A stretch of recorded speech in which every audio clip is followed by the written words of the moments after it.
एक रोटी उठाई और उस रोटी के ऊपर सिर्फ गोश्त की 2 बोटियां रखी।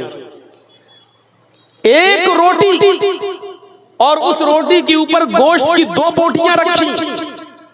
अल्लाह की कसम जर्जीस को नहीं मालूम कि उस रोटी का साइज क्या हो, हमें नहीं मालूम। उस जमाने में छोटी रोटी चलती थी कि बड़ी, हमें नहीं मालूम। आप हमारे यूपी में आ जाएं तो कानपुर से उधर जितना जाएंगे, इटावा, अलीगढ़, गाजियाबाद, बरेली, पीलीभीत, इस तरफ जितना जाएंगे तो आपको रोटी बड़ी मिलेगी, बड़ी रोटी बनती हुई मिलेगी।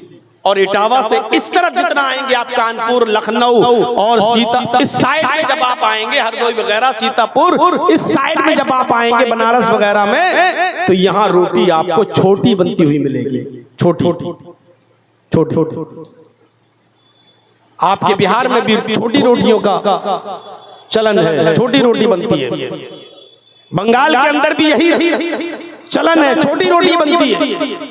लेकिन अल्लाह के नबी ने जो रोटी उठाई उसका साइज नहीं मालूम, सिर्फ ये लफ्ज आया है कि एक रोटी उठाई और उस रोटी के ऊपर 2 बोटियां रखी गोश्त की, और ऐसे मोड़ दिया और अबुल हैसम को दिया। क्या अबुल हैसम, लिए लो, पकड़ो, और इस रोटी को जिसमें 2 बोटियां हैं, ये मेरे घर ले जाओ और मेरी बेटी फातिमा को पहुंचा दो।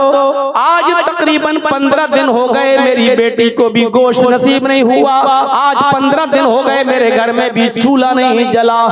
ये रोटी और ये गोश्त का थोड़ा सा सालन आज मेरी बेटी भी खा लेगी, जाओ ले जाओ।